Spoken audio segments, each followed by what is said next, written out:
The structure of the night is we're going to introduce what the Hobart Design Guidelines are for those people who are less familiar with the project, and then we're going to have a panel discussion with 6 great people from all walks of life and with all manner of professional and personal experience. Then, open to the floor, everyone is encouraged to ask questions and share their thoughts and ideas, and then we'll just bid you farewell if you don't want to stay for 1 or 2 drinks more and a bit more of a conversation. So, I welcome Theresa Sainty to really connect us to country. So, Theresa, please.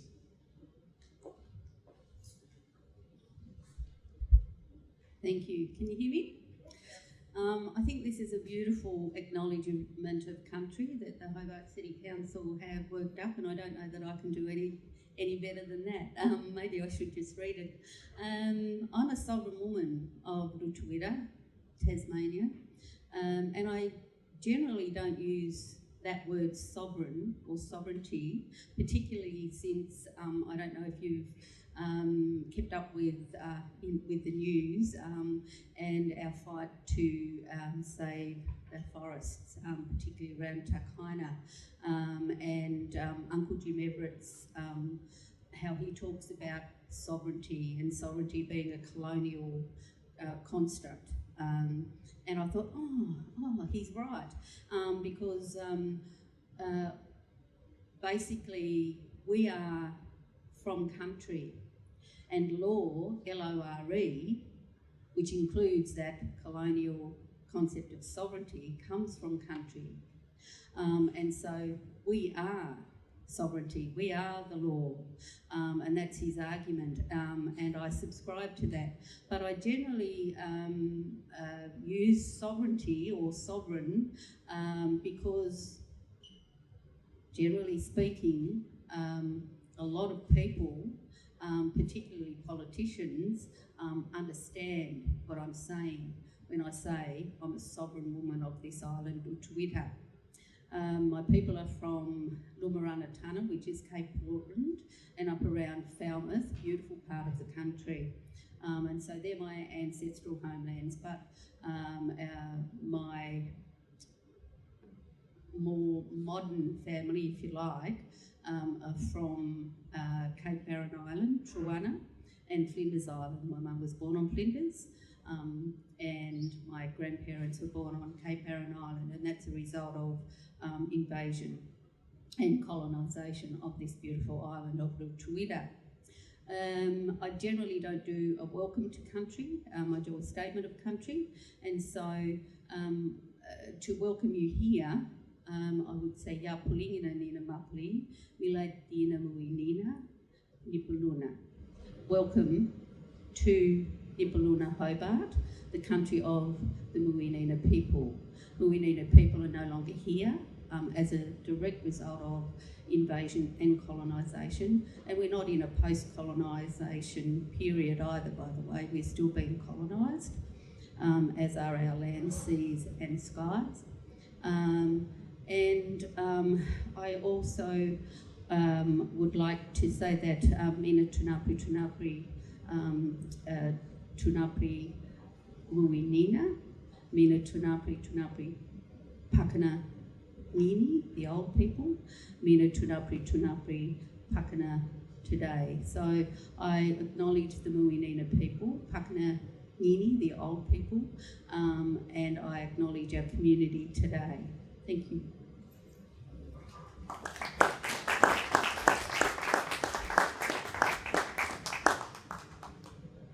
Nothing more powerful than a statement of country from the people who inhabited and were intrinsically part of it for tens of thousands, 60,000 years or so.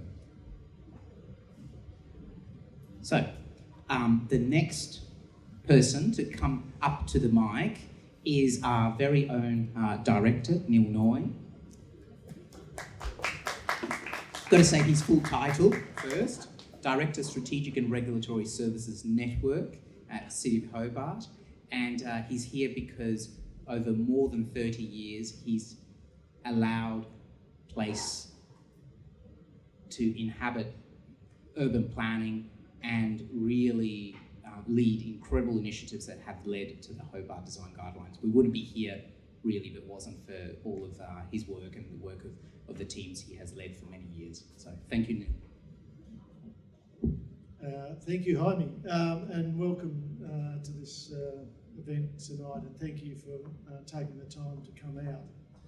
Look, I want to give you some context of where these guidelines have come from, and their genesis probably in my mind originated around 2010. The city was going through an economic challenging time, and it's fair to say that the good elected members of the council were seeking development activity within the city at potentially any cost. And it's fair to say that cost was the design outcomes weren't all that great with some of these developments that spawned out of that time. And I would always argue that never leave a crisis. Take most opportunities from a crisis. And out of that, we recognise a need to have a greater voice around urban design. It's fair to say the elected members weren't necessarily listening to the officers at the time, and so we felt that we needed to have some external qualified voices that the elected members would listen to. And so we established, not only did we establish the Urban Design Advisory Panel at that time, but we also commissioned some work from Jan Gell, an internationally renowned urban designer based in Copenhagen, and he set out a plan for the city with his work, as you see in that slide. But getting back to the panel had a number of writing instructions. One was providing advice around individual developments. But more importantly, in my mind, it was to provide an understanding of how we could improve the policy settings around our controls and just our general policy settings around urban design. And their initial focus was looking at our regulatory controls, and what we did was, in relation to some of the concerns that were being raised by the Urban Design Panel, was to commission some work from Lee Woolley, arguably the godfather of urban design in Hobart in the current times. And he set out some fundamental principles that we needed to better address through our planning scheme. Unfortunately, our planning scheme does well so far as putting a floor on design outcomes. It does not provide a ceiling or an aspirational objective very well, or doesn't necessarily facilitate good design outcomes.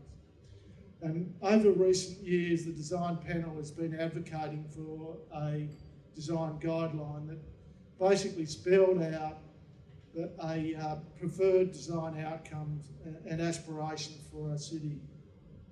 Ultimately, this is not a statutory document. It is it's a clear demarcation of the city's aspirations so far as design outcomes.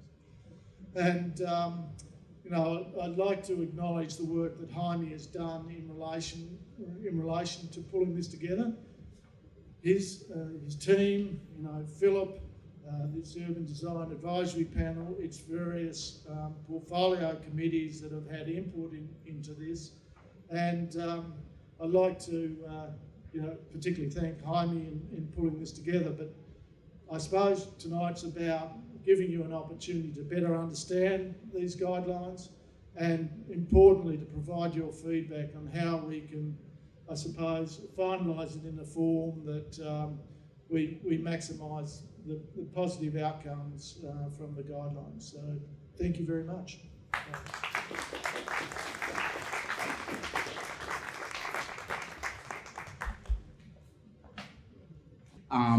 Before moving into the next section, I just wanted to, also welcome Councillor Purcell, who's here tonight, supporting us, and also supporting us in the City Transport, Committee and all of the different committees that we have as well. Obviously, Scott Bamford as the chair of the Urban Design Advisory Panel here as well. Sort of hidden there at the back, but we can just barely see you. Thank you, Scott, for coming. And really, really heartfelt thank you to Megan Baines all the way at the back, because she provided she invested a lot of effort and provided a beautiful sensibility that led to the principles that underpin this document. Wouldn't have been what it is without her. So thank you very much, Megan. Okay, so Nick, if you can please come forward as well.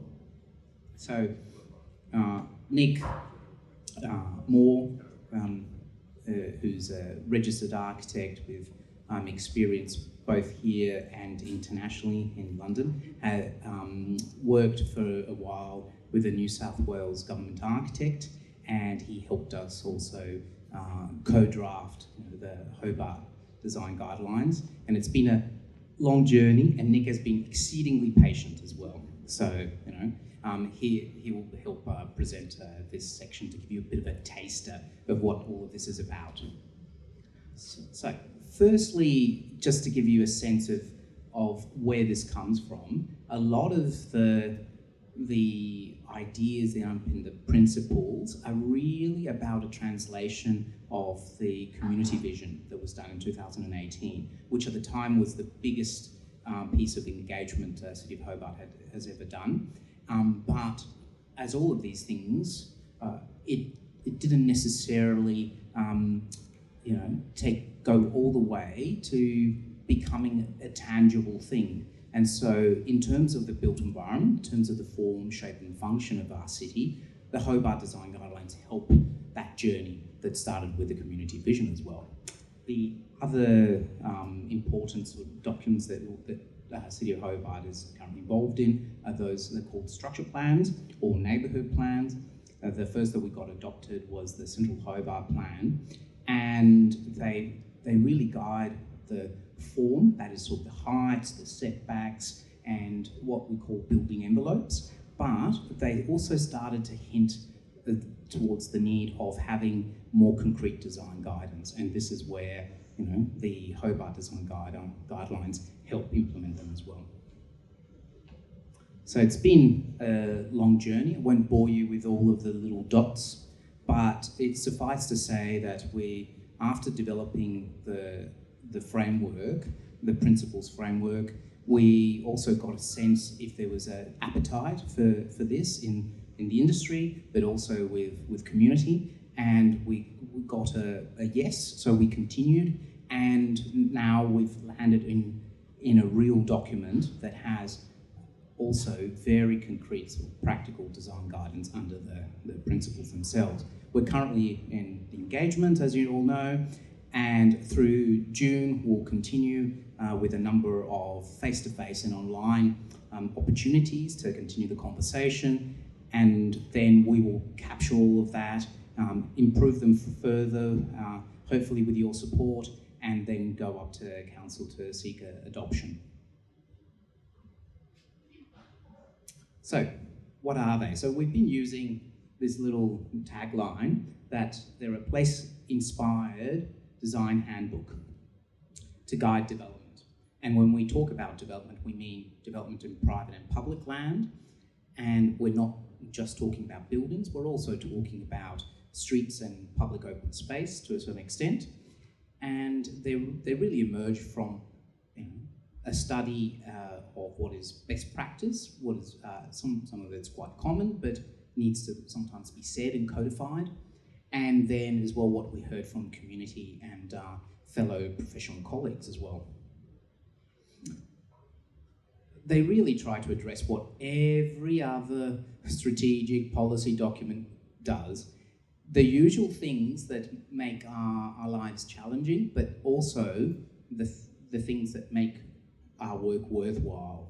So really talking about country, that emerged quite early on as an overriding and intersecting idea, not simply as environment, but also as a connection with the people that inhabit the spaces, us, and how we can contribute to our place in the world. Climate change, there's a whole principle dedicated to that, but ultimately as well, a compact city is also more able to mitigate climate emissions, but also be more resilient. Health, so environment really doesn't necessarily always encourage us to have incidental activity, that is that walking and cycling, so that needs to be incorporated in anything we do. And access and inclusion, going beyond just DDA compliance or 1 in 20 ramps and those sort of ideas, but also bringing the sense of everyone is welcome to the city and everyone has a place as well. Creativity and vibrancy, because Hobart likes to market itself as the place where creatives come to do things, where they come to showcase, and if you think of Hobart as a tourist, you definitely think of Dark Mofo, you think of Mona, even though it's not in City of Hobart, so it's a grey area there. And it's ultimately about also the next one, which is productivity. So even if you don't care about all the touchy-feely things, we do necessarily need to care about all of the intersections that happen when people are closer together, because that delivers on economic productivity, and that's well-known fact.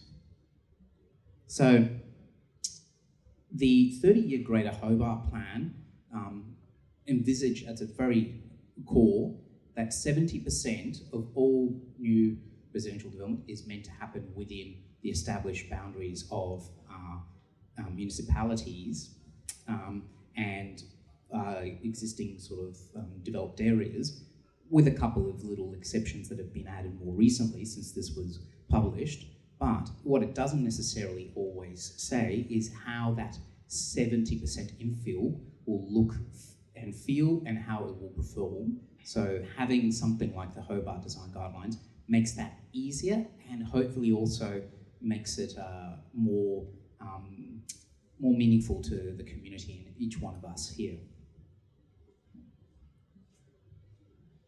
So the aims, long-winded, but really if we don't have good design, we can't achieve all of those ambitions that even coming from Canberra of having well-located housing, of having more sustainable development, of also having a resilient and functional city. But further to that, it's really about listening to what we hear quite often, that sometimes more development and the nature of the development that we get isn't what people are really aspiring to, and that does sometimes impact the willingness to accommodate more people and to accommodate more businesses and to be a more diverse and vibrant place. And ultimately, this is about starting to have a bit more of a common language among all of us, among designers, among developers, among community, and all businesses. In terms of where it applies, look, the idea is that it applies to the whole of the local government area of City of Hobart, but it's more meaningful in the areas where density is more likely to happen, where you can build next to existing services, existing streets, infrastructure, and where it makes more sense to add more opportunities for employment.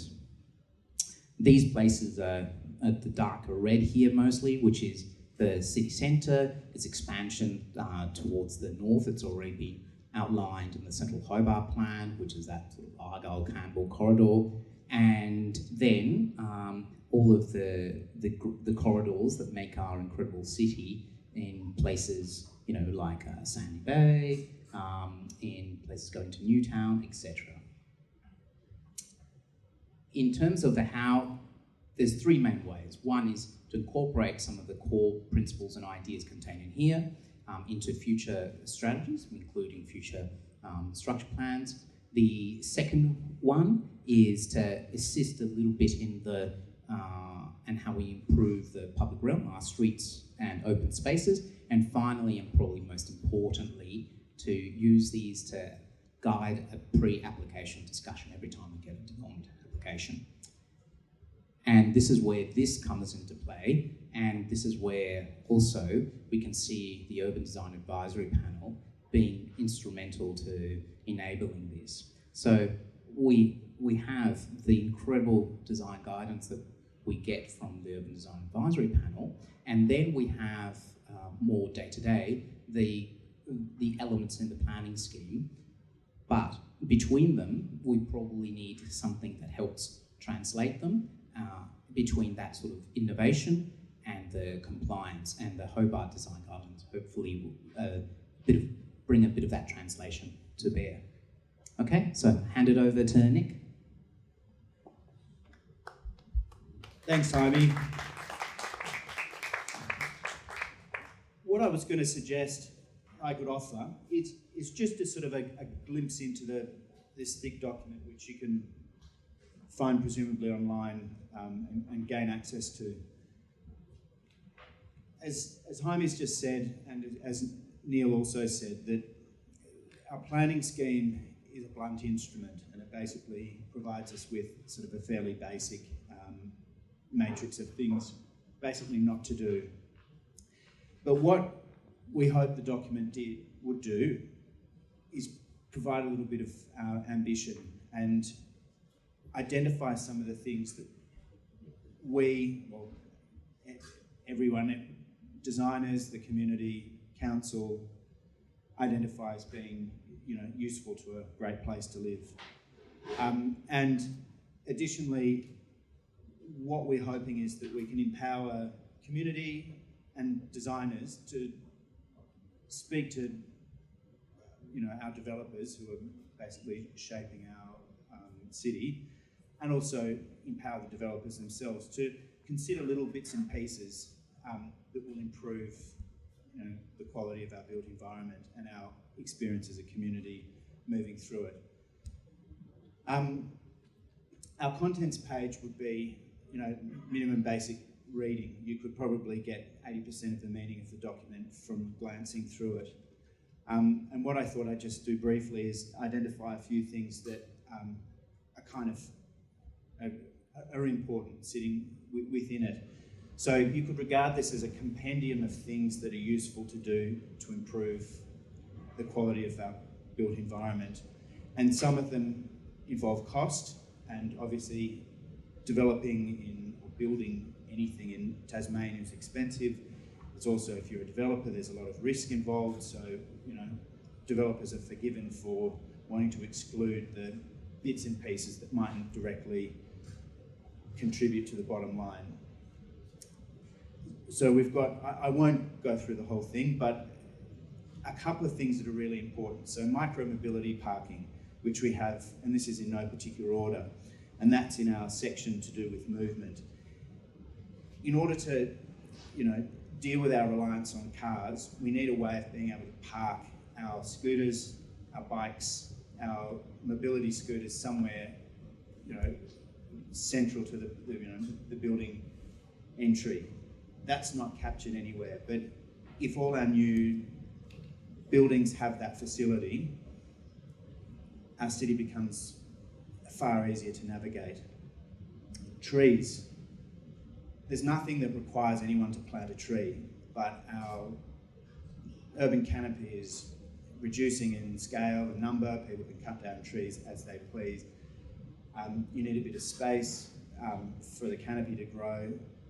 Putting those in are fairly cheap, but they make a huge difference to our experience. So we've included bits about trees. Generous building entries. The Building Code of Australia, or the National Construction Code, is the thing that determines how wide corridors need to be, but a lot of our building entries are really mean. Making them generous obviously takes up space that could otherwise be sold or let, but it improves the quality of coming home to an apartment block if you happen to live in one in the city. Mixed use. I think it's easier to sell an apartment than it is to let a shop. You can walk around town and you can see that there are vacant tenancies, but having mixed use developments where the ground floor is being given over to the street and activates the street is important. And we would, where appropriate, encourage developers and people who are building to think about how the building that will provide accommodation, which is great, can also attract life on the street. Amenity, the amenity of the apartments that we design as designers is really important, because if people don't get any light or they can't sleep because of noise, we have a cranky community and that sort of detracts from the quality of life. So we have and all our comments about amenity are sort of abundantly clear and are sort of internalised by developers or by designers, but spelling that out is really important. And so basically, in summary, there are all these little bits and pieces that you can go through. It's a compendium, it's a live document, so it's there to be challenged. As it has been in our draft iterations, there might be some things that we think are great, but in actual fact may contradict something else. But it is here as a tool to be used by people for whom the city is an important thing to grow with its community at the heart. And one of the beautiful things about Tasmania as a little place is that cynicism and seeking money as the sort of the only outcome of a development doesn't work very well, because we're a small community and there's the shadow of the future. If you do a poor job, that might be the thing that you're known for. So the positive thing is that we all seek a vibrant place to live, as per Jaime's earlier comments, and these are things that you can stab with your finger and say we should provide better storage, or we should make our buildings resilient, etc. Thank you very much, Nick.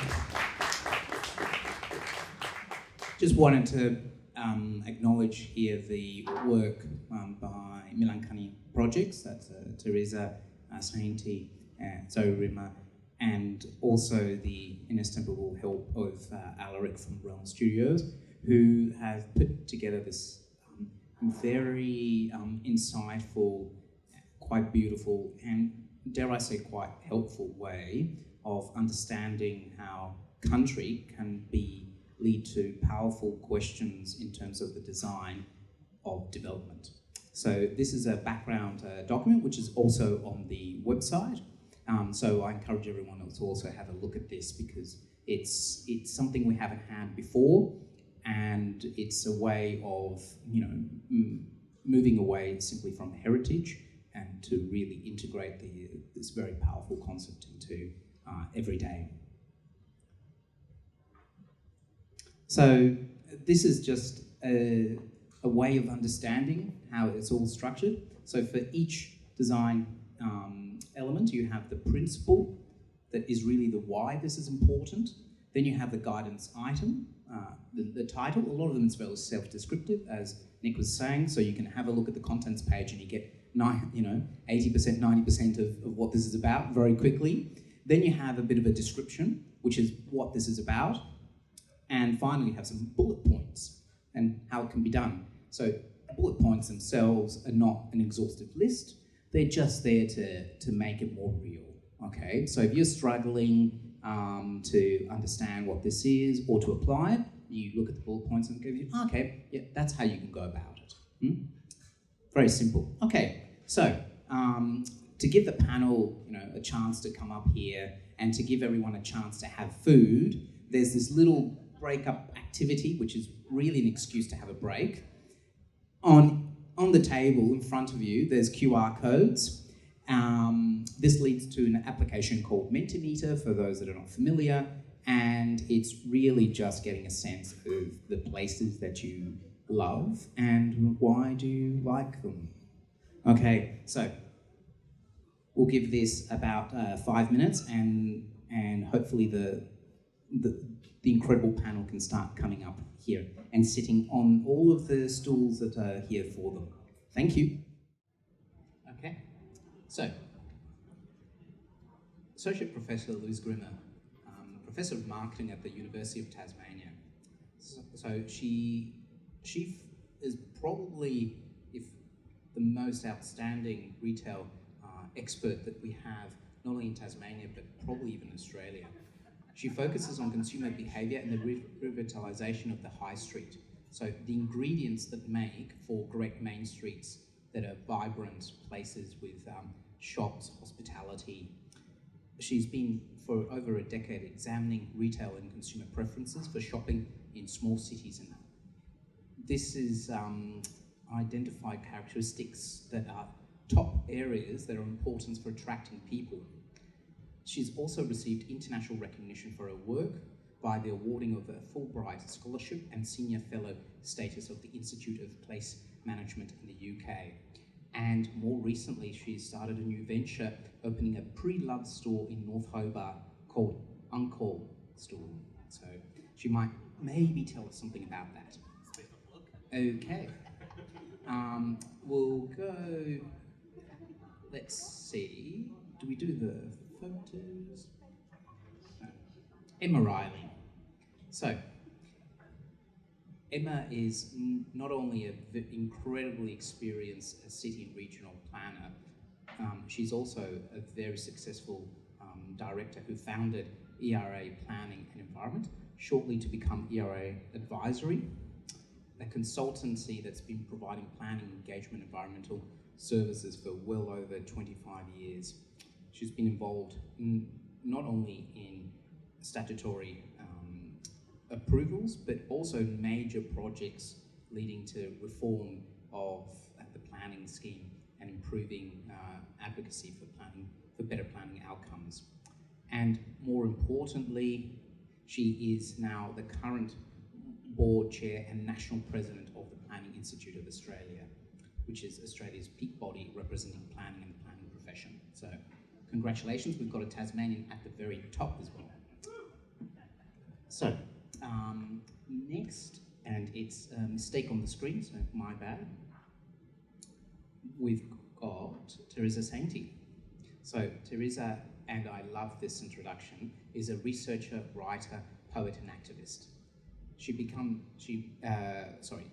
working in the Palawa Kani language program of the Tasmanian Aboriginal Centre, TAC, in '97. So, and she trained there with linguist Leo Edwardson on the job for 3 years.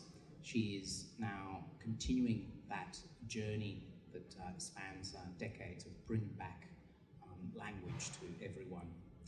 She's an experienced consultant with a background in government, state and Australian program evaluation and curriculum development, Aboriginal cultural awareness development and delivery and public speaking.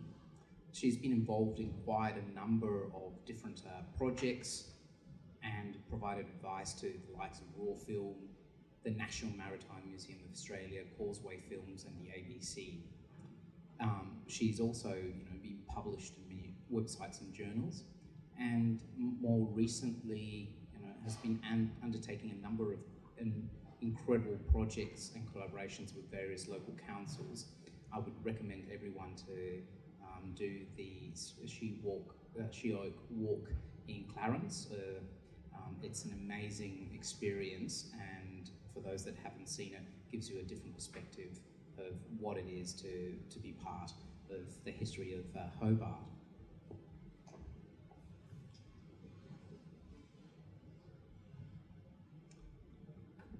Alaric Hellawell. So Alaric brings landscape and urban design and planning mindset to all of his work. He really, in my experience,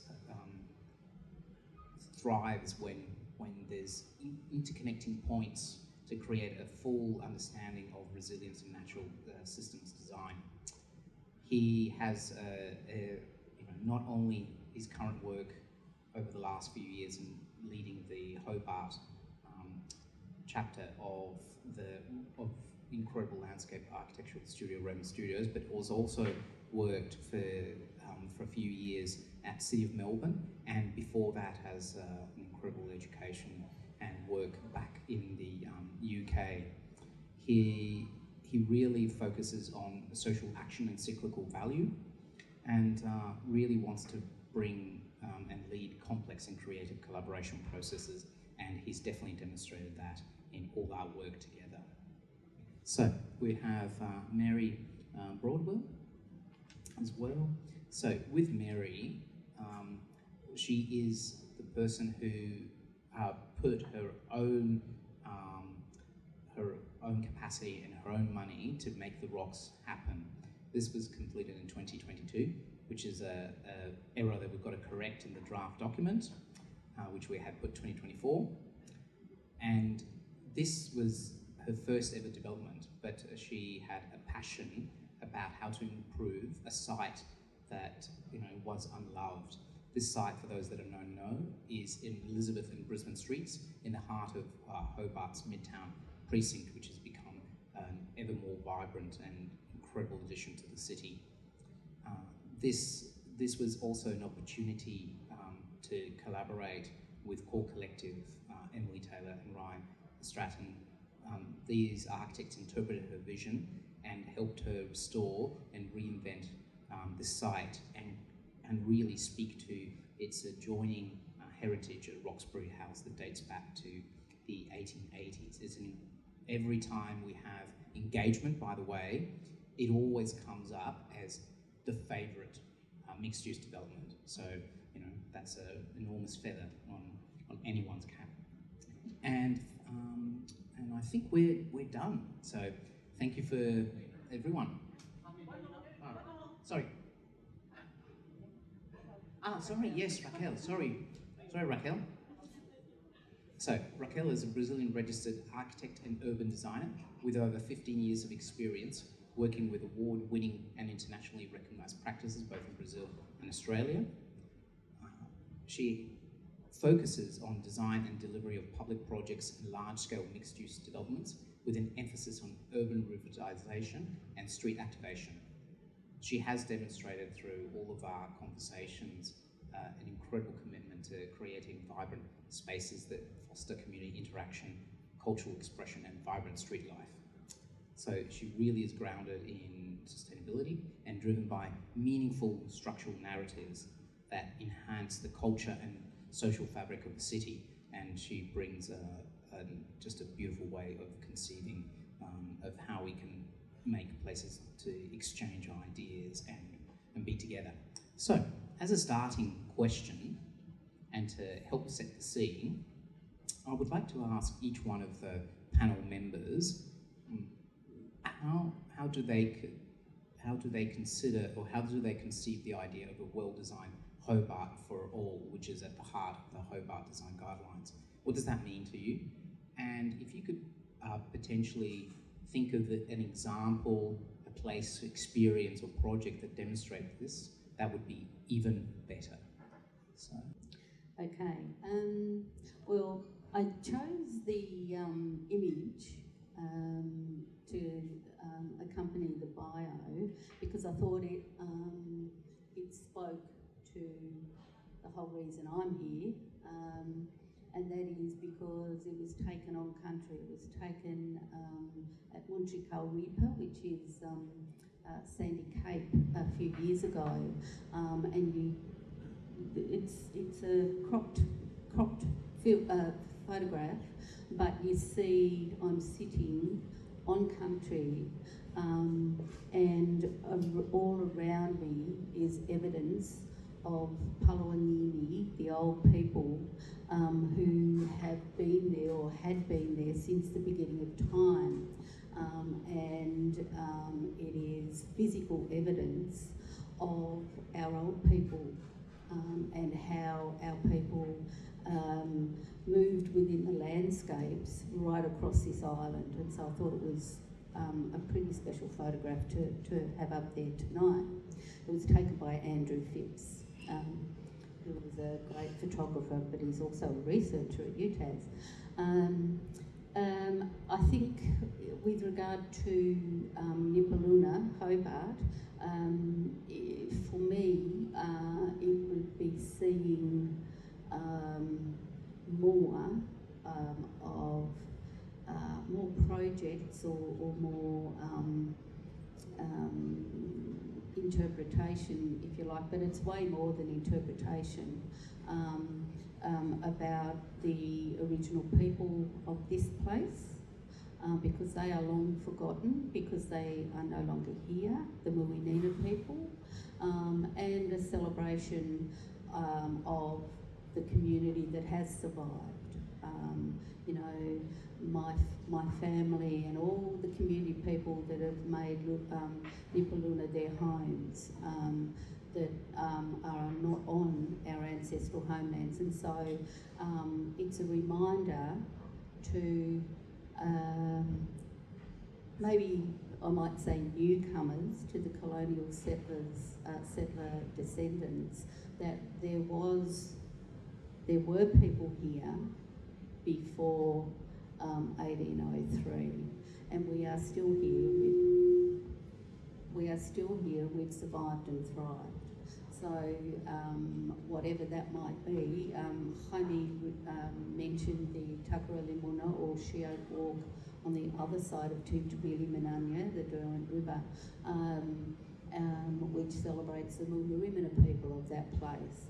And so it's about truth telling and celebrating people who have been here since the beginning of time, and people that are still here, that are part of the oldest living culture on this planet. And why wouldn't we want to celebrate that? I think an example of a great example that is in Nipaluna, Hobart, is a project at the old wool store. Now, you know, you can't get much colonial than the old wool store, but I was involved in a project there with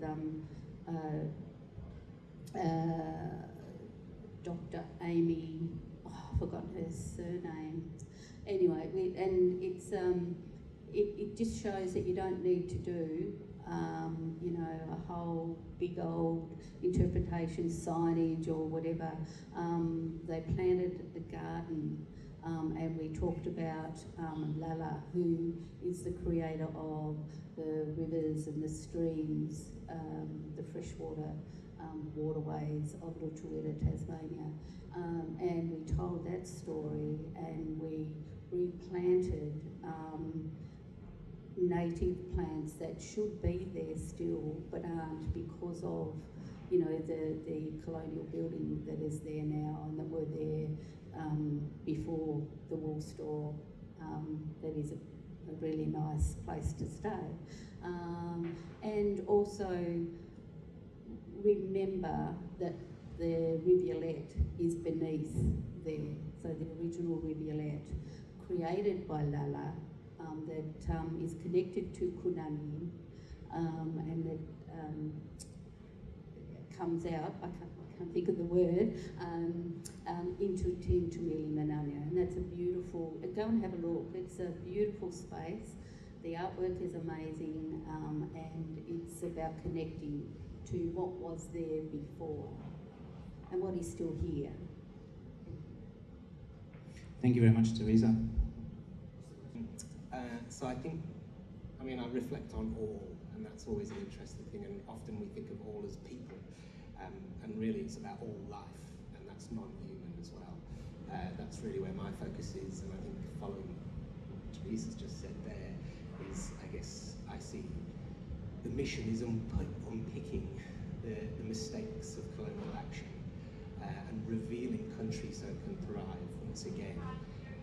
You can't hear me? Sorry. Thank you.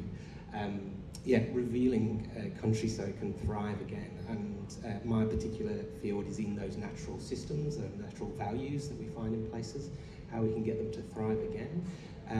Before coming to Hobart, I was in Melbourne and spent a huge proportion of my time unpicking the mistakes of 80s engineers and how they decided to concrete all the creek lines into drainage lines. And we spent at least 6 years unpicking and redesigning these things so that they could become thriving places again, that become homes for plants and animals. They become places for people to walk and recreate, to connect with nature and to just socialise and be a part of those spaces. And it's, I think, I've been now in Hobart for 4 or 5 years, and we see the same mistakes again. As Theresa just said, a rivulet that's under the ground throughout the city, and concreted channeled waterways. We have just delivered one of the first, well, it's underway, if anybody's seen the Newtown rivulet. It's now being converted back into a natural system, moving away from a concrete channelized system back to a natural endemic ecologies that are being grown there, which is great. So it's good to know that the City of Hobart is investing in that fixing of those broken systems and regenerating nature back. I'll pause there. Thank you, Alaric. Raquel. That's really nice. Very inspiring. Thank you. Yeah, I think like I'm a foreigner, and I chose to live in Hobart, and I'm pretty privileged to be able to choose the country, the city, and embrace it. And especially because, you know, Hobart brings a lot of art and culture and nature and connection, and look forward to connect with the first native communities and culture, which is I'm really proud of. But as a young professional, I'll bring a different perspective on what a well-designed city for all means for me. I think I represent this young full-time employee that has a creative mind, and I'm talking on behalf of colleagues and friends and all the communities that I belong, that we wanted to make a difference in the environment, in the city. So I'm really proud of my friends, like people that I'm surrounded by. They are all activists, they are all doing something, leading something, creating projects. So I have been thinking about it. There's something I miss in the city that I love so much, but something that I miss in the city is the representation of this, the creativity that comes after our jobs, you know. And I crave for a place and space that it would be like a buffer between work and home. Because like a sustainable group that we meet, we normally meet in the top of the Republic Bar, which is great, but it's cold, or you know, you need to buy something, otherwise you feel a little bit uncomfortable. So like a city for all means to me, like when I was reading the guide, I started to have so many dreams and ideas, and I'm really crave for accessibility for people that work full time. I'm really glad that I love my job. Like I'm really fortunate to I feel fulfilled on my job. Like I work in architecture. I help collaborating in projects, meaningful projects. But it's not the reality of everyone. And I know a lot of people that they work full-time hours and they want to have a time and space and inspiration to work on their own projects. It could be painting, it could be learning music, it could be teaching a language, it could be doing poetry, or it could be writing, or it could be building sustainable projects, or discussing about sustainability. it could be so many things, and I believe that the city has the opportunity, and I hope for, like I'm here to plant the seed, and I don't know what's gonna come after, I don't have answers, but I really hope that, you know, government and private sector could work together, or, you know, the community could work together and create methods to create that space, that creative buffer between work and home. So it could be free work, like a place that could be free, comfortable, could be like the library staying open too late, could be, you know, some place that would be free for everyone and comfortable, like for people to be in the winter.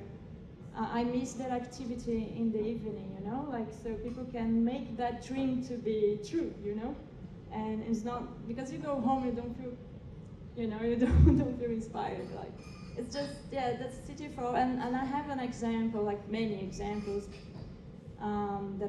comes to my mind, and in São Paulo, there are plenty of beautiful spaces, and that combines art, culture, sports, or bookshops that open too late, they allow for this to happen, but also close to here, like in Sydney, there is my favorite place I remember is the Marrickville Library, that is open to 7:30 and has plenty of activities during the day. So I could come after work, study a little bit in a nice infrastructure, in an environment is comfortable, warm.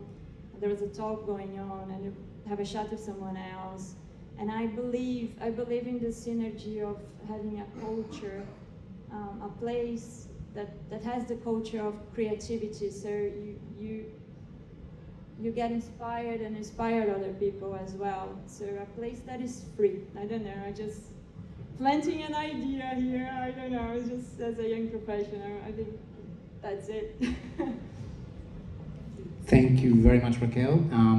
And this is an incredibly important discussion, which is sometimes referred to as third places. And they're those places that their function is not about dwelling, it's not about working, it is about coming together. So thank you for bringing that to everyone's, you know, attention in such a beautiful way. Okay, over to Mary. Well, I really like listening to what Raquel just said about Hobart having a place that's sort of a third place between work and home, because I do find, I love Hobart. I'm from here, I love it, and the things I love I'll tell you about in a minute, but I do find that the evenings are often quite quiet here compared with the bigger cities. And I think the thing that is fabulous about, or the thing that I love about Hobart, is that it is a small city. It's got things here that any city has. It's on a small scale. And to me, the thing that's important about Hobart, one of the things that's important, is its scale. The fact that we haven't got the high-rise buildings left, right, and centre, and we don't want them. We want the Hobart not high-rise, and that was what was in my mind when I was doing it. I wanted something in the right scale. And to me, scale is really important. But I do feel that Hobart does have that lack of, it's got all the ingredients, the creatives and the spaces, but we haven't sort of put it together in that regard. So yeah, I think that's a great thing.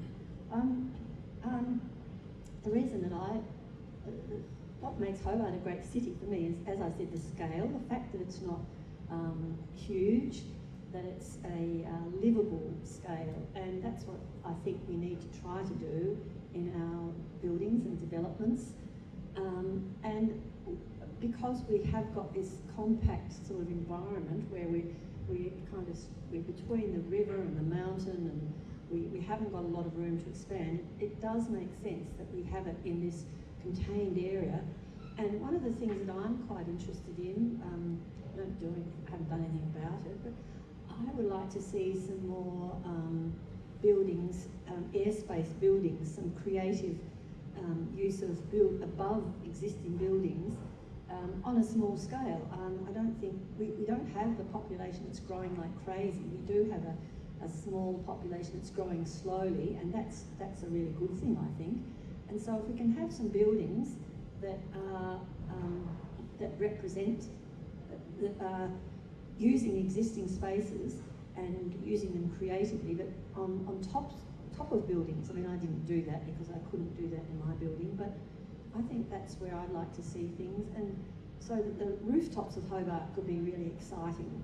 And yeah, so that's my view. I'm not a professional. I just kind of I don't know, just exist in a small way.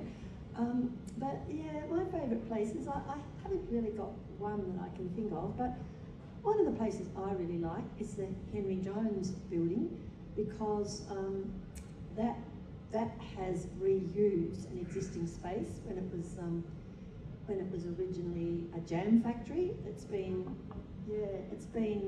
repurposed into accommodation, but it's also got art galleries and small retail shops, and it's also got a big meeting place at the back. It's been done very creatively, and yet it's retained the original facade, which is one of the most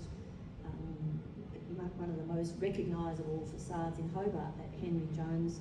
I don't know what it'll be like when something gets put behind it, but we'll see. But that's a place I love. I also really love the area, and this is not a building, but the area that I'm in, that North Hobart, that mid-city precinct, where the street has been opened up, and people now have got lots of outdoor tables, and there's a lot of movement, a lot of strip shopping there. I think it's I tell the people who are in my building that it's the most authentic part of Hobart, really, because you see all these little interesting shops instead of just the big stores. So I really like that area. It's a favourite, and yeah, I really like St David's Park because that's a green heart to the city, and I love the mountain, and I love the rivulet. I think the thing I do love about Hobart is that one of the things is you can get to the outdoors. The bush and the outdoors is so accessible here, whereas I go to Melbourne a lot to visit my family, and it's just not there. You have to go for miles to get to places that are in nature, and yet it's so easy here. So I'd like to keep that always, and have the city. I still think it's nice to have some bushland things, but I think it's good to have the city central, and I like to see a little bit more on top of places, but small scale. So yeah, that's me. Thank you, Mary. Human scale, the smart use of what we already have in terms of building and spaces and the connection to nature. Couldn't have summed up Hobart any better than you did. Thank you. And now over to Emma. I thought about this one a bit, Jaime, and I thought, how do I kind of summarise it into a simple concept? As a planner, I often think about the city in a very complex way, but I think it comes down really to the concept of connection. A well-designed city is one which provides connections. It provides not only connection to place and landscape, it provides connection to community, and it also is one that provides connection to opportunity. And I think about that in a way that is very much about providing the opportunity to address a lot of the inequalities in our city, in the way that we have grown and we have expanded. And you know, it gets right down to this concept of ensuring that everyone has an equal opportunity to access services, live in different areas, not just be forced out to the fringe because of economic circumstances. And I think that really all comes down to connections.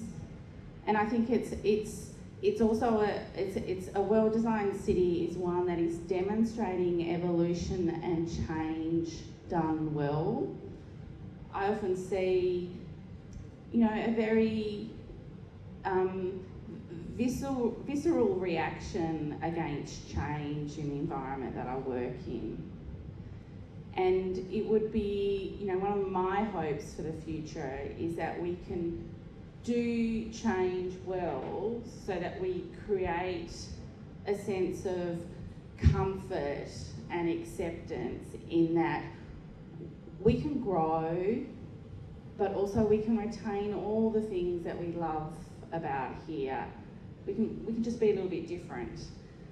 Because in growing and evolving, you know, that provides liveliness and activity, and it also becomes a, you know, a representation of how the place has evolved over time. And then I was thinking about, what are the places that I love? And then I call them glimmers in a way. There are lots of little spaces across the city and, you know, little developments that I kind of see glimmers of, you know, what we can be and how do we connect those glimmers into a bigger thing. And, you know, one of my favourite spaces, I think people will look at me strangely sometimes when I say, I take my dog for a walk up at the Domain every day. And I love that place because I get connected to people. You know, it's not even I might not stop and talk to them, but there are people doing sports, there's kids in the playground. I'm also in a place where I could connect to landscape really easily. Where else in Australia do you have an area with EPBC listed grasslands right in the heart of the city? I think I'm turning into a twitcher up there as well. I'm starting to take photos of birds, take them back to the enviros in my office and go, have I got this bird species right? But it is also about, you know, there's lovely glimmers of public spaces. You know, I love the farmers market. I love the activity. Sometimes, you know, during the day when you see people in Mavis Lane, my office is in the mid-city as well. So I really love all those improvements around there. And it does, yeah, get down to that sense of activity and connection. But yeah, definitely for me, as a planner, a well-designed city is one which reduces inequality. Thank you very much, Emma. So let's connect those glimmers to each other and to all of us. So thank you. That image will be imprinted in my mind. So now, lucky last, Louise, they've probably stolen some of your thunder through all of this, but good luck. I'll try and speak quickly. I'm really passionate about cities at street level, so I'm a huge enthusiast of small retail stores and small businesses. In Tasmania, 97% of our businesses are small or micro, and if we lose those businesses on our city streets, we are going to be left with a pretty horrible environment. So I guess my message at the start of what I'm about to say is, if you can support local small businesses and retail stores, you have no idea of the impact that actually makes for Hobart as a city. The research that I tend to do is looking at what people really value in small cities, shopping areas, shopping streets. And I've been doing an Australia-wide survey, and we'll do it again this year. But last year's data I just wanted to share with you, and that's why I have my book, because I can't remember everything in my head like all of the other panellists. But we asked people across Australia, you know, what shops and services do you really want on your ideal shopping street? Now I'm going to ask you, if you had to think of one shop or service that you wanted that was your number one most important, what do you think, what would you like? Please feel free to yell out. Coffee? Say more, can I yell? Is it just coffee? Bakery? Greengrocer. Fresh produce. Okay, great. Thank you for yelling out.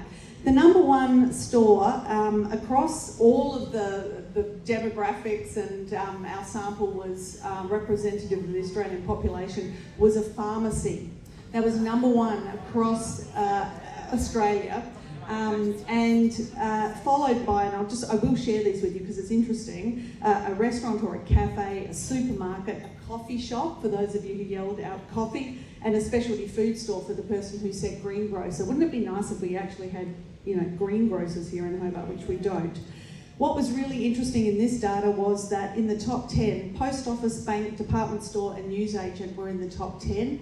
They are 4 things that are fast disappearing from high streets around Australia. But yet, they are what Australian consumers want. The point is, we have to support these businesses that we say we want, otherwise they are going to disappear. What do you think the least wanted business was? We gave people a choice of 45 different stores and services. Give me an example. What do you think number 1 least wanted was? Petrol station. Petrol station, Neil? So Bunnings? Anything else? Bottle-o? I love that bottle-o. No, the number 1 least wanted was a bookmaker, followed by a tattoo parlour, which I find quite funny because whenever I get on a plane, I think I'm the only person who doesn't have a tattoo. However, we look at different demographics, and young people also really are keen on a lifestyle or a gift store and fast food and takeaway. Older people, our older demographics, want a hairdresser or a barber. Now, what I'm really interested in is what are the elements and characteristics that make up a great main street or a great shopping street that we want to go to, because that's what we want in Hobart. We want people to come off their computers, come off their mobile phones and actually go and shop, or go and access services, or go to a local restaurant, or just meet each other in the public realm, in one of those third spaces, for example. So we asked people, we gave our respondents a choice of 21 different elements of what makes up your ideal main street. So you might think about, what is the number 1 thing that really interests you? I was really pleased to see that in this new design proposal, greenery and trees are in there, because I've got to say, we need more trees, we need more greenery.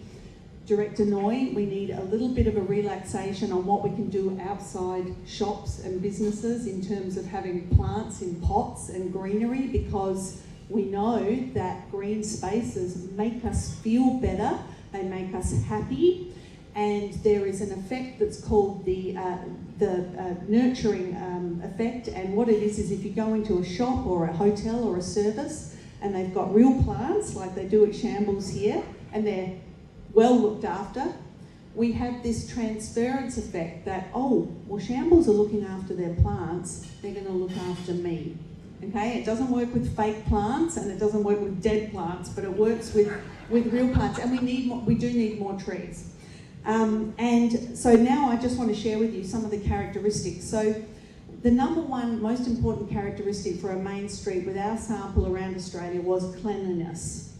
Now, this is really important. I've opened a shop in North Hobart, and North Hobart is great, and that would be one of the examples that I would share with you about a really interesting main street that attracts all kinds of people.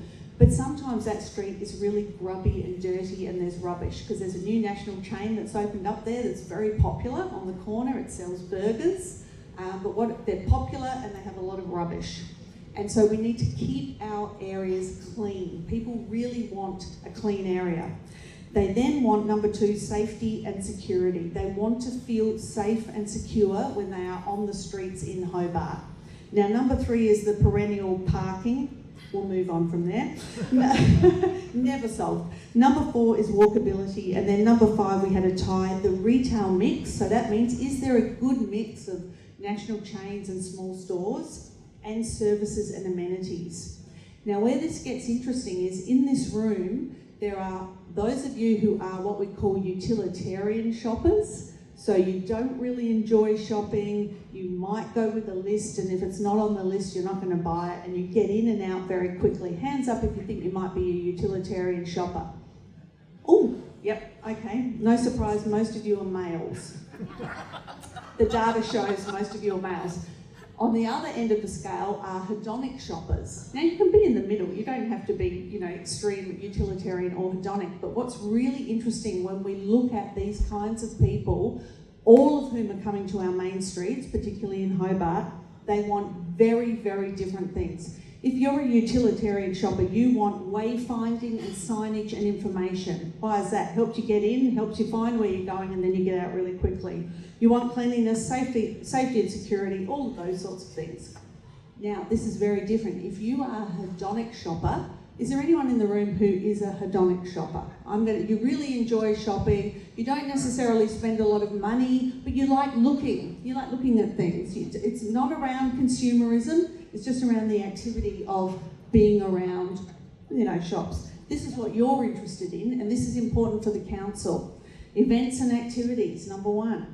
Marketing and promotion of specific areas. The council is doing a lot of work around marketing different areas around the Hobart area, like Lenna Valley, South Hobart, Newtown, etc. Number three, public art. Then history and culture, and then aesthetics. Does the area look really nice? Do you enjoy being in that area? They are the polar opposite from what the utilitarian shoppers want. Now, the challenge for all of us and for council is that all of these kinds of people, and those in the middle as well, are coming to our areas, and we need to be catering for all of these kinds of people who are coming. The other things that are important are things like providing enough seating and tables. If you go to the mall in Brisbane at the moment, they have put in a lot of seating and tables in the middle of the mall, and it's attracting a lot of people to buy food from the businesses in the mall and then go and sit somewhere where you could bring your own lunch if you want to. You don't have to have bought it from a business, but it's bringing people together for free. Lighting is really important, so we need a lot more lighting, like fairy lights and tree lighting at night time, because we want a nighttime economy, we want more greenery, and a lot of people are really interested in supporting small businesses, and they're interested in sustainability and in having fewer empty stores. An area with empty stores is it's a real eyesore, and it's a metaphor for economic decline. So as much as we can do to fill those areas, and it might not be with retail stores, we might have to think creatively and think outside the box. How can we fill these areas? A lot of councils are working with landlords to have sort of pop-ups or galleries or things that are on the ground level that don't show that there's an empty store there. So I know I've talked way too long, but I guess my example of a great area in Hobart is, I'm going to say North Hobart, and I'm going to say up a bit further from where you are, just in the restaurant strip. Like it or love it, it's a mixed use area. The State Cinema, no doubt, is a real magnet for a lot of people from right around the area, and it really brings a lot of people there. The cafes and the restaurants, and there's a bottle shop over the road from my shop, which is absolutely fantastic for after work drinks. All kinds of people come there. People who've walked from Newtown, from Lenna Valley, they're walking into the city, or they're walking to North Hobart. They've got dogs, they've got kids, they've got scooters. It's a real melting pot of Hobart, I think, and it's a great example of an area that is already doing, it's interesting, but it could do with some improvement. So I'd like to see more greenery, more lighting, and I know there'll be some work around putting in some of the things that are in Midtown to sort of mitigate traffic and those sorts of things. But North Hobart for me is a great example of an area that's very vibrant but can still be improved. Thank you very much for that tour de force of knowledge. Really is support your local businesses, and for council, improve those streets, both for utilitarian and hedonic shoppers. So, without further ado, and thank you very much, everyone, for being here until a bit later than we probably should have. Open to your questions, your thoughts. So, as a young person, how do we actually create change and get involved and actually, make a difference to all these wonderful ideas? Just believe in Jaime.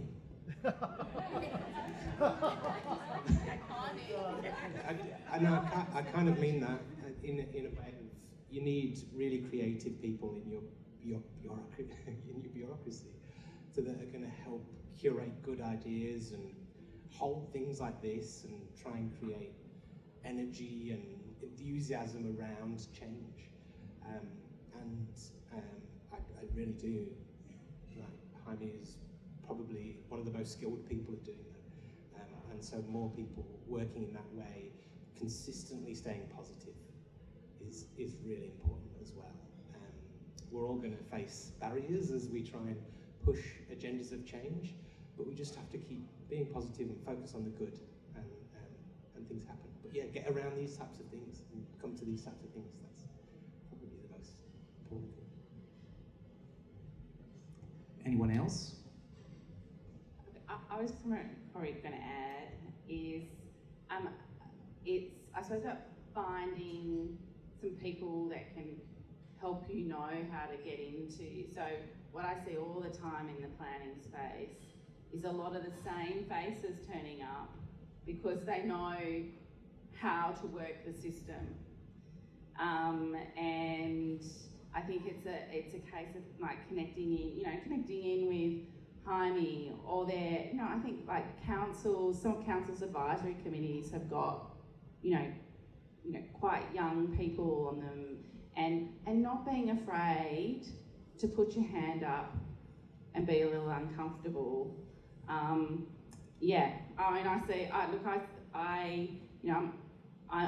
always thinking about the young people now. I mean, my eldest daughter's 17, and she's similar to you.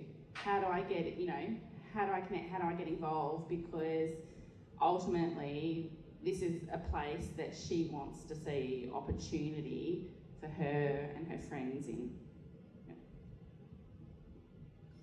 I think that's a very, very, very crucial question. In my experience, sometimes it is about reaching out, finding people that you share something in common, and then making your voice heard.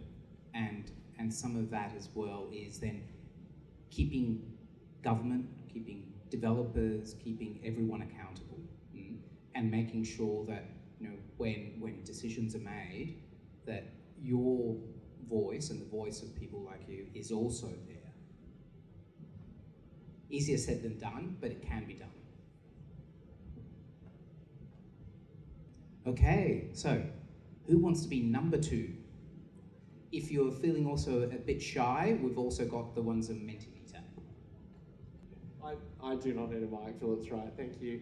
You can always trust a counsellor to be short of words, so thanks for everyone being here tonight, including community, and it's quite interesting to hear that question about young people and how can young people be more involved in shaping our city moving forward, because the way I look at it, the youngest people, which are the babies that are born today, have the most at stake for how we develop and build and design our city moving forward. So we should be listening to young people. But my interest is in how the panel thinks that the population of the CBD is impacting on the outcomes that you have all spoken about, reflected on third spaces, shopping habits, open space like the Domain, noting that the 2016 census had less than 3,000 people living inside the boundary of what is Hobart, as opposed to North Hobart or West Hobart. So how crucial and how essential is getting more people living in Hobart to the future of Hobart?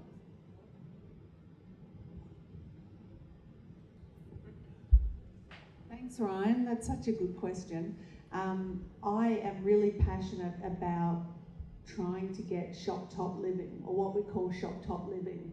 The way that we're going to get a more vibrant city, and the way that we're going to get a nighttime economy, which I know is something that the City Council is keen on, is if we've got people living right in the city. Now, I know there are barriers to shop top living around parking, I believe. Correct me if I'm wrong, but you have to provide some parking for people who... Not necessarily. Not necessarily. No. Great, okay. So that's got... trying to get into, the entranceway to an area that's above a shop or a service is some of the challenge around fire regulations, Director Noye? Yes, that's correct. Yep, okay. So these are things that we can solve, surely, because the more people that we can move into the CBD, and we've got so much space above the street level, the more vibrant our city is going to be. So I walked up here tonight from, we're currently in the MyState building on the edge of the city, and it was so quiet, but then I walked past Rude Boy, and there were people in there having fun. And then I came up here and there were people here. Now imagine if we had more people living above shops and office buildings in the city. To me, it's a no-brainer. It will solve a lot of transport problems. It will bring vibrancy and life to our CBD. And there are obviously some issues that we can get around, but come on guys, it's all over Europe. It's all over other cities around the world. And when I was a young person, one of the books that I was given, I did first year architecture and didn't continue, it was called A Pattern Language. I'm sure a lot of you who've done architecture here know this book. It's an incredible book. If you haven't read it, it's tiny little short chapters, but it's all about how you make a city really, really vibrant. And one of the big things about it is that you are living in the city and you are living in the street where people are. And that's what brings people together, and that's what brings community. Sending people out to suburbs with, no amenities, no transport is not what we should be striving for. So that's a great question, and I really hope this is something that the council really, looks at. Yes, I really support that idea. That was what I was trying to say, probably didn't say it so well, is that I think Hobart can really benefit from, well, I wasn't just thinking about shops, but the tops being developed. And the other thing I was thinking, the thing that Hobart does, we've got pubs and we've got restaurants and coffee shops and so on, but I think as Raquel was saying, it'd be really great if there was more, spaces that were open in the evenings that weren't where people had to go and buy stuff, but could just gather, and they need to be inside in Hobart. The outside stuff just doesn't cut it in our cold weather. And if there was some space that could be activated and perhaps sponsored by the council, a nice big area that was comfortable and lovely, and maybe even it combined with a bookshop or just where people could go. And I have seen a really great bookshop cafe place, but a place that you don't have to buy stuff, you can just go and meet people, but it needs to be indoors.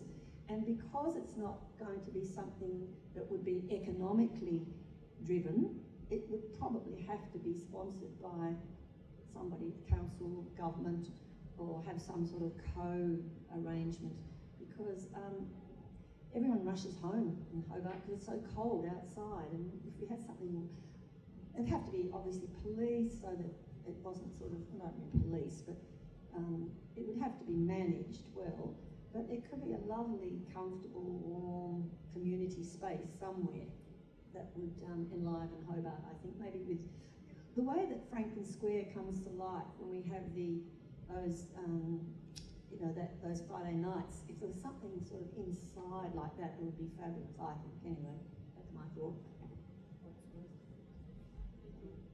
Thank you so much for supporting the third place. But talking about also the living in the city, living in the Hobart city, being aware of the price of the square meter, I would love to see, more density, like people living and working and enjoying buying, studying in the same environment. That's ideal.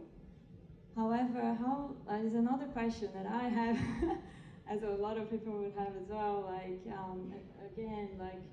maybe a public investment come into place to help developers to be attracted to providing housing to diverse, also who can afford buying an apartment in Hobart, or people that has a lower income, and then have a real mix of demographies, and which brings this life in the city as well.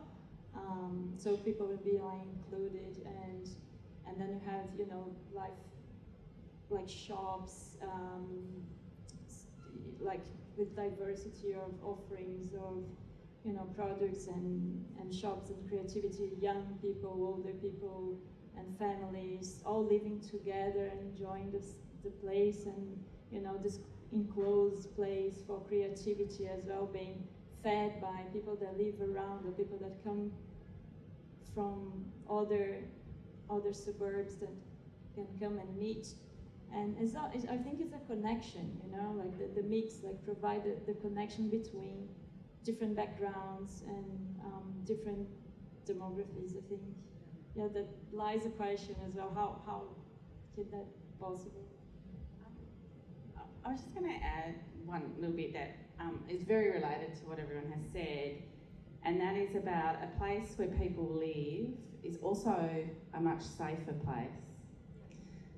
So, as I mentioned, my office is in Mid-City. I'm actually on the first floor of an Elizabeth Street place.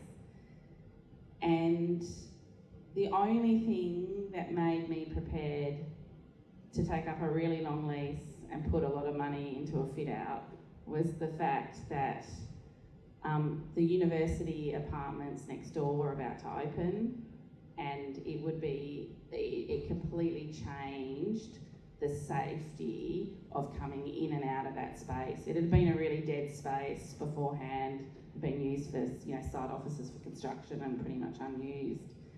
And it was actually that actually provided me with enough confidence to do a very small scale investment, but an investment back into that space as well. And picking up on kind of that thing is, you know, putting a little bit more of my planner hat on, is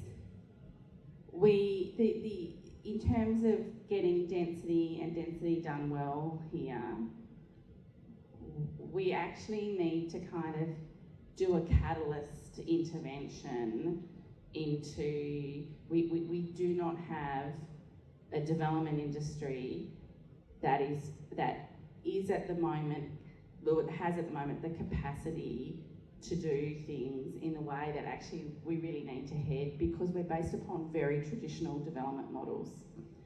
And it's risky. And so, you know, in a way we need to kind of do a bit of an intervention to be a catalyst and de-risk things and demonstrate things done differently. Thank you very much for that question. I was just going to add one quick thing, if that's all right. I think one of Hobart's probably things that's holding it back is its heritage in some ways, to address that, which is interesting. You know, it's obviously the thing that people love and recognise, and people travel from all over to come and see it. But really, those colonial heritage buildings are incredibly expensive to adapt. The planning controls restrict the ease of them to be adapted, and we've got loads of them empty, sat there, that could be occupied, and people could be living in them. But it's the cost, and the planning scheme doesn't allow it to happen quickly and effectively. So the greatest asset some people perceive we have is actually the thing which could be, you know, holding us back as well. No, all good, Alaric. That's actually one of the core things that we do, you know, bring up in the Hobart Design Guidelines, because it's come up again and again and again in terms of conversations and in terms of key aspects that are basically both sides of the same coin. It identifies who we are, but it also anchors us into a past as well that we also want to involve. One quick question for us in terms of the urban design team at the City of Hobart. So how do you think the Hobart Design Guidelines can contribute to the public realm improvements? So the core idea of it is that every time there's a development, every time there's a project, it generally has an interface with the street. And so how you interface with the street and how you add to that is very important, and that's how, little by little, chunk by chunk, development by development, you change the city. Okay, another one from Mentimeter for the panel. Do you think it takes outside eyes to critique what is so special here? What locals may not appreciate? Yes. Maybe we need a non-local answer. Well, well, I said yes, so I guess I've got to follow through, haven't I? I mean, I've always considered my place in Australia as a visitor. I'm a resident, and I have citizenship, but I am very much aware that I am a visitor in this place, and I need to treat it in that way and see it in that way. And as all good guests, you review the sitting room and the kitchen and the food that you're given, and you critique it with your partner when you go home after you've been out of the house. But I do think that there's a resistance I find in my work where I bring mainland examples or international examples to try and demonstrate how something can be done, and quite often I'm told, well, that won't work here. And it's not necessarily that it's going to be exactly applicable, but there may be some lessons we can learn from that would work here. And so I do think it is good to have outside ideas. Brazilian architects coming in and seeing that third space and that gap that they've seen somewhere else, it's crucial, I think. Anyone else want to add to that? I'm really glad that there is this design guidelines. I think it helps to everybody to talk the same language. I think it's the first step, as we talked previously about. But when I read and then we had our first meeting, I was like, I have so many questions. Like, yeah, but that's the second step, third step, fourth step on how things can be done. But it's so good to have this first step that is the guide putting together. Thank you so much for putting this beautiful work together. So, we can talk with, for designers is much easier because like being studying architecture, studying urban design.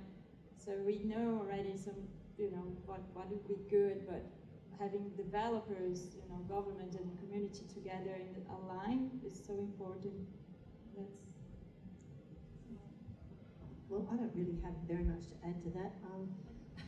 I think it is great to have people with outside ideas, as some of these people here have added to it. But I also think that as locals, we really do appreciate things and can be open to innovation if it's presented to us. We're probably not creative enough to think of it ourselves, but we recognise it, and it's good, I think. Yeah, I was just going to add, I don't think it's necessarily a black and white situation. I do agree with Alaric. There are definitely times people overplay the specialness or uniqueness of Tasmania and our place.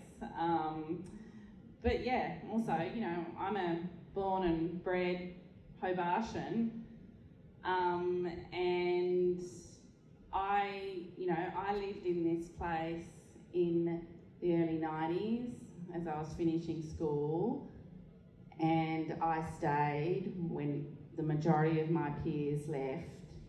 And what continues to motivate me is making sure that we don't be no longer that place.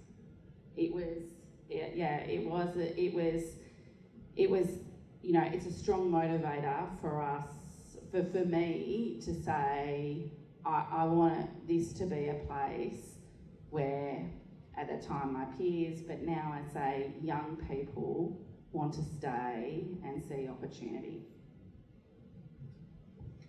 Okay, I recognise it's very late, but time maybe for 2 questions. Brave person there at the back. I wanted to thank the panel for this very inspirational. I find it, it's really positive thinking about this, a much more lively city, the spaces that we've heard. It's really, I'm really coming away from tonight with a positive attitude, feeling that people want good things for Hobart, want to make it a vibrant city, and talking about people moving into the city and things like this made me think, you know, to have this vibrancy and people using the city, we either need them living in or we need efficient ways of getting in and out. And public transport hasn't really been mentioned at all tonight, but so I figure either a good public transport system, a much improved public transport system, or places to store vehicles is essential to any of these things happening. And I'm thinking also that Tasmania, one of the things that is unique about it, it's not like Melbourne or Sydney where people live in the city centre and they only experience the city. People come to Tassie to explore Tassie. You know, we all have cars because we love going out on the weekend and, you know, going for a drive up the coast. So most people do need to have a car in Tasmania at somewhere. So just the city life isn't going to probably work for as many people unless there's somewhere for car storage. So maybe one of the things that I think you mentioned, the developers need some sort of starting point. You know, something that could help kickstart this is thinking about vehicle space in the city or public transport. You know, these two things could really kickstart a lot of what we're hearing tonight. And I would love to see more of everything you all talked about. It's really inspirational, so thank you. Thank you very much. So who wants to try to tackle that one? I can provide a couple of thoughts after other people go ahead. God. Hey, that was so nice. Thank you. that was a really. I really appreciated your comments. All I want to say is, I do think we need a lot more city living. I do think that people need cars. And in the research that I do, we ask people, how do you get to your local shopping area, wherever you might be in Australia? And obviously we have a lot of respondents who live in regional towns. 68% of respondents say, I drive a car and I park the car. And then we have all of the other transportation modes. And it is a challenge around city living with a car in a place like Hobart, where you want a car because, as you say, you want to go out and do all of these other things that a car can do for you. So we need to think about car storage or car sharing or other modes of transportation that people might use. But I guess what I just want to say, and I'll talk really quickly, is I really want to see city living, and I think if the council has an appetite for it, we need to look at removing the barriers for, I call it shop top living. I'm not talking about building new expensive apartments, and obviously we have some of those developments and they're very expensive and they don't appeal to most people. What I'm talking about is talking to landlords and saying, look, you own this building, it's got a shop on the ground floor, it's got an office on the ground floor, you've got 1 or 2 floors up above it. If council regulations were, you know, more friendly to this kind of development, here's another source of income for you. Because it's the landlords that we're going to have to appeal to, not necessarily developers for the ideas that I'm thinking of with filling in all of those empty spaces. Cars are an issue, but if you think about some of the population we have, like international students, when hopefully we might get more of those back, a lot of those students don't have a car. They stay in Hobart, they car share if they want to go to Launceston or to places around Tasmania. There are lots of people who will have alternative transport who want to live in cities. So I think it's a big potential opportunity for us, and we could really make this city very, very vibrant if we can attract more people to live right in the CBD. And thank you for your comments.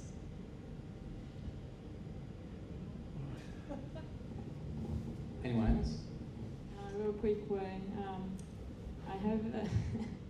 I think cars needs to be on the ground. I know a lot of people will be against that, but ground floor is for people and plants and activities. And I believe, like I've seen like examples in Lyon, in France, you have really nice underground with public art in style, like, but I believe in planning on like underground to allow for people to live, you know, away from the city to come, or also develop away also, like I think Hobart CBD, like Hobart is one area, but developing also suburbs that won't need to come to Hobart as well. They will have like the developed areas they could work, study, eat, sleep in the same area as well, to avoid needing to have the mobility. So that, I mean, in my opinion, that would be ideal. However, underground cars, I can't. It's expensive. Yeah. I'm just going to reflect on Clarence for a second. In their recent city heart plan that they've released, 42% of, I think, the city is car parking, which is insane. That 42% of that place is car park. And okay, so like, how do we solve that problem? Let's do multi-story car parks.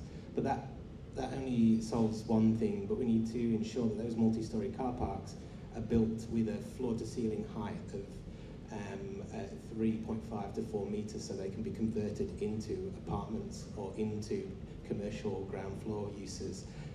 Because traditionally car parks have been built to 2.2, 2.7, you know, really low heights. So how do we build infrastructure now for cars, because we still need them, that in the future can be adapted when cars are just flying around like autonomous crazy things? Because I imagine at some point there will be. So very briefly, great question and great reflections there. In terms of the Hobart Design Guidelines, it recognises that, you know, cars are part and parcel of our city. So many parts of our city, beyond, you know, the parts that date back to the 1800s, were designed for cars, and even our older parts of the city are completely, you know, given to cars. So what we do say is that, you know, consider how cars can live with other aspects of the city that bring productivity in terms of employment workspaces and also places to live, and also consider simple things like, okay, for those people who might not necessarily want or might not necessarily afford the expense of having a car, which, as we know, is very expensive to hold and own, that you have car share, that you have other opportunities, and that you design buildings to be adaptable so they can be transformed, and such a time that, you know, say 10, 20 years down the track, autonomous vehicles might allow for parking further outside of the city in a much more seamless manner. But definitely, you know, our cities will still need forms of movement, and cars are still going to be there in some sort of shape and form, and they have brought great things with them in terms of freeing us up and allowing us to connect with nature, and I think that's something that we will still see into the future. I won't go too much into the public transport thing. It's quite deliberate, but you know, it's a space that we need to continue working together across councils and with state government as well. Okay, one final question.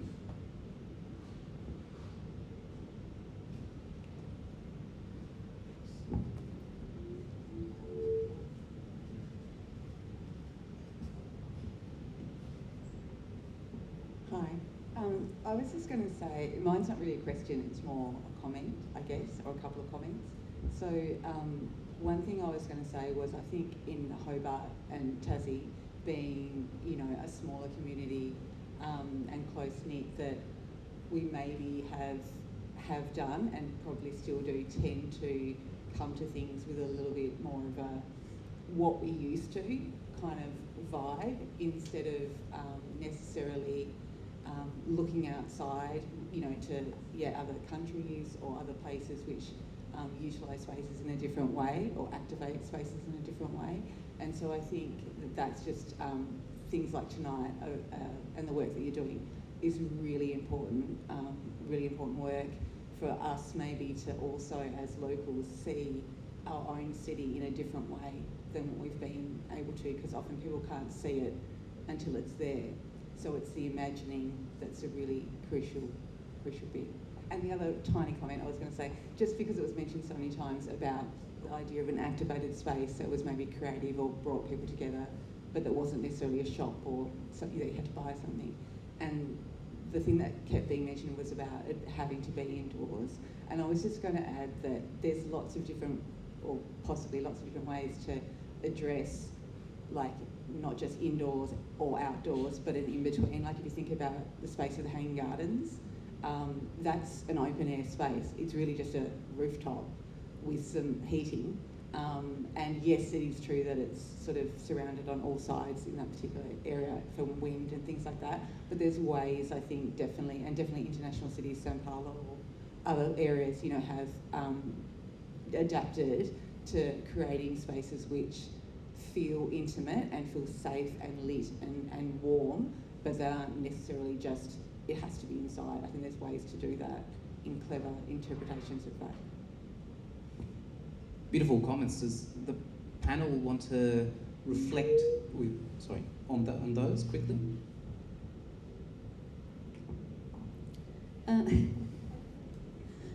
I think what we need to do, and many people have touched on this, and that is make the most of what we've got. Look at what we've got that other people don't have, that other cities don't have, and make the most of them. And you know, we have lots of visitors coming here because they want to, you know, they want to go to Takaina, or they want to go down, they want to, you know, walk on Kunani, or and there's many other wild places, as they're called, to visit, and they are within close proximity, generally speaking, to whether it's a city or a town. And I think in terms of the built up, you know, the colonial buildings, Alaric mentioned, you know, the barriers with regard to ordinary everyday people, I guess, being able to access those places. You know, they're heritage listed, and what, they're 200 and something years old, as opposed to heritage in Europe, which is bizarre from my perspective, but anyway, that's what we live with. But innovative ways of, you know, being able to make the wider community be able to be, those buildings to be accessible, and that the flow on from that would be to address whether it's the homelessness that so many people are experiencing. There was something else I was going to say, but I can't remember. So, but yes, we have to make the most of what we've got. The lighting, that's what it was. You know, places need to be well lit, but we need to protect our skies. We need to protect the dark skies, and so we need to be innovative in that. And I think the, you know, councils around this island and around the country are thinking more in terms of protecting the dark skies, etc. as well.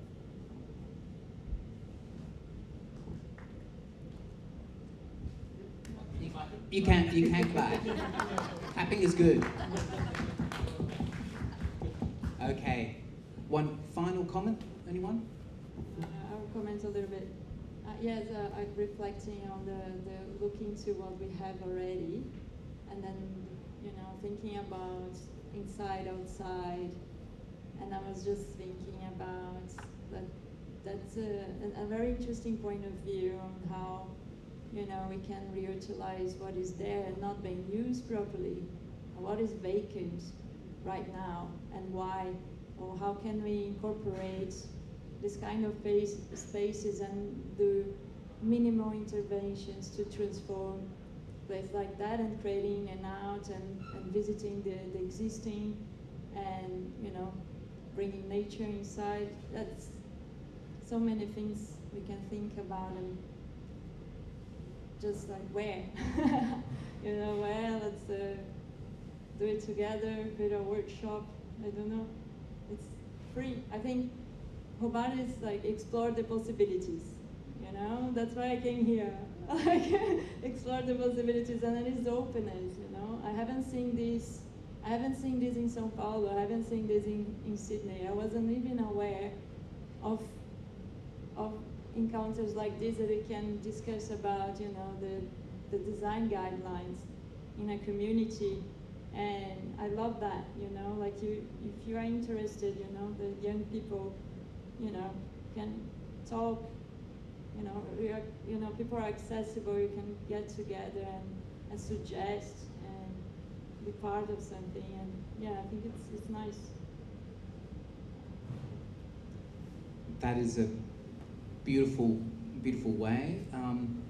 Did anyone else want to say something before? Because I think it's going to be hard to beat that one as a final call, a call to gather, a call to connect, a call to understand our place in nature and in country, of revealing our natural systems, of making those small businesses thrive, and of enabling, planning and all other tools at our disposal to bring life and vibrancy into our city centre. So in front of you see those little brochures or handouts. At the back there's a QR code that takes you to our online platform, Your Say.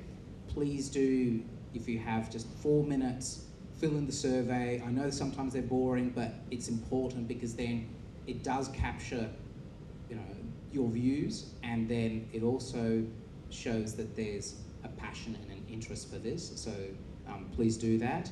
But by all means as well, any other thoughts that come after tonight, any other queries, our email address, that is the Urban Design email address, is also in Your Say page, and that goes straight to us. And I also wanted to thank Philip Holiday as an incredible, manager who allows all of these things to happen and supports us, and also my colleague Roy, who's indispensable in actually doing the hard work behind the scenes, and and finally I want a really big applause to the panel for this evening, for being so gracious with your time and for sharing such incredible insights. Thank you.